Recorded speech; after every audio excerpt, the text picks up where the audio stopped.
BNP কখনই প্রধান উপদেষ্টার পদত্যাগ চায়নি, বরঞ্চ প্রথম দিন থেকেই এই সরকারকে সর্বাত্মক সহযোগিতা করে আসছে। মাননীয় প্রধান উপদেষ্টা আমাদেরকে আমন্ত্রণ জানিয়েছিলেন তার সাথে সাক্ষাৎ করার জন্যে। আমরা ইতিমধ্যে নামগুলো ঘোষণা করেছি, আমরা 4 জন এসেছিলাম। তবে আমাদেরকে আলোচনার বিষয়বস্তু আগে জানানো হয়নি।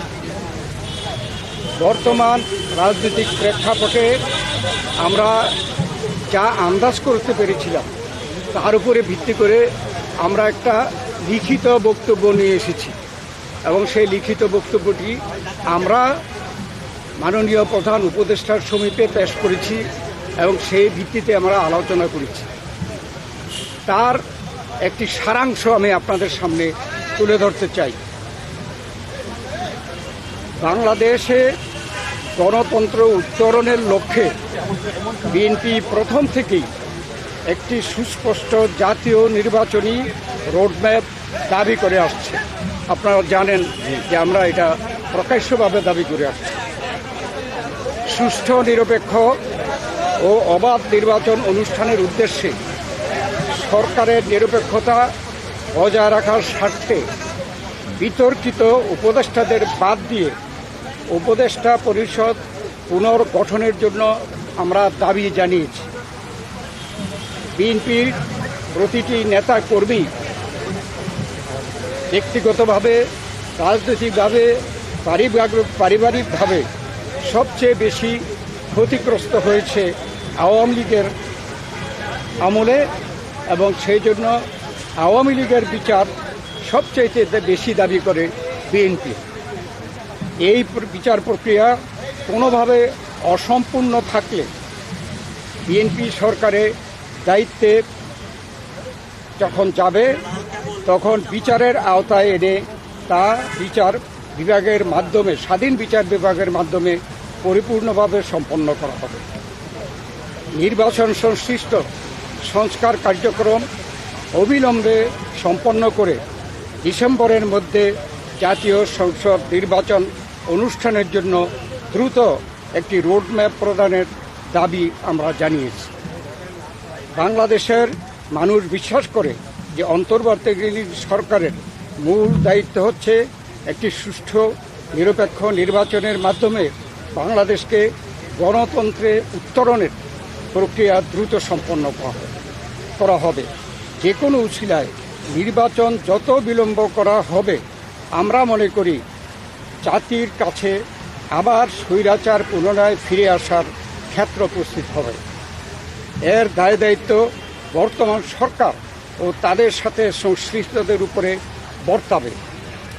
বিএনপি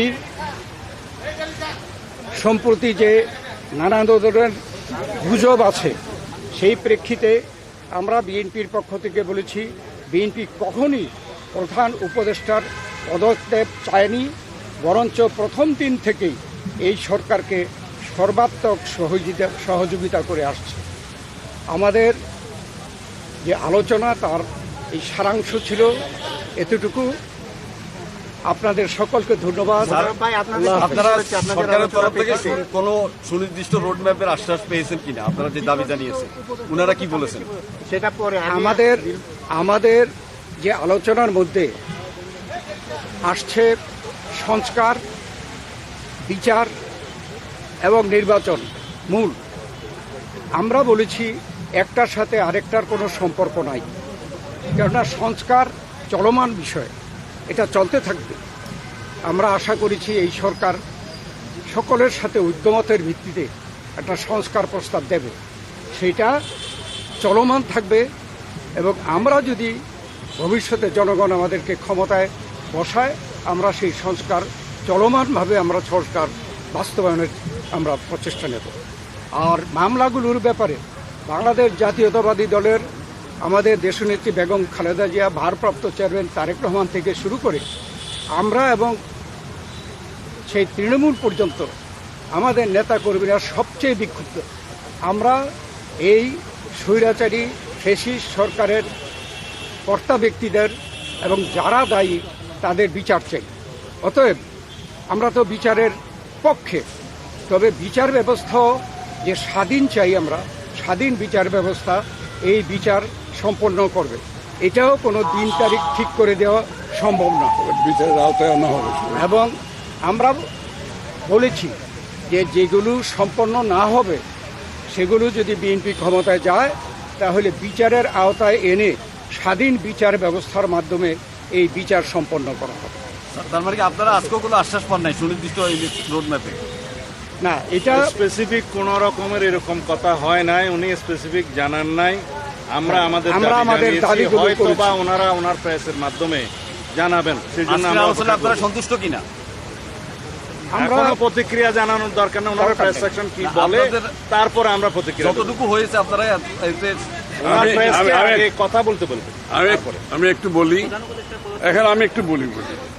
মূলত সংস্কার এবং বিচার, নির্বাচন, এই তিনটার উপর আলোচনা হয়েছে এবং সংস্কারের ব্যাপারে আমরা এটা পরিষ্কার এবং ওনারা একমত হয়েছে সংস্কার যেখানে ঐক্যমতের ভিত্তিতে হওয়ার কথা তার ভিত্তিতে সংস্কার কাজ সম্পন্ন হবে এবং সেই কাজ অতি সহসা সম্পন্ন করা সম্ভব। এখানে কোনো দ্বিমত পোষণ করেন না। বিচার ব্যবস্থা বিচার বিভাগ করবে এবং বিচারের আওতায় আনার ব্যাপারে যে আলোচনা হয়েছে এখানে ওনাদের কোনো দ্বিমত নাই। সুতরাং ডিসেম্বরের আগেও নির্বাচন করা সম্ভব এই আলোচনা হয়েছে এখানে। কিছু উপদেষ্টার পদত্যাগের ব্যাপারে আপনারা দাবি জানিয়েছিলেন। হ্যাঁ, পদত্যাগের ব্যাপারে এখানে আমরা লিখিত তিনটি বক্তব্যে বিষয়। জানিয়েছি, আগেও জানিয়েছি।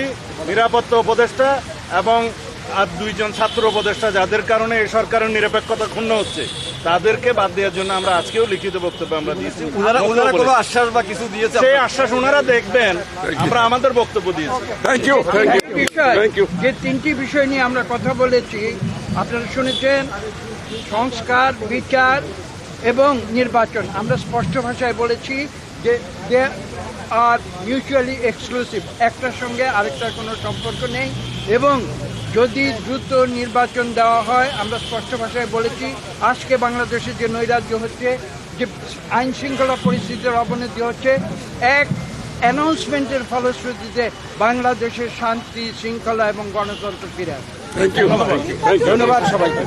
ধন্যবাদ। Thank you, thank you.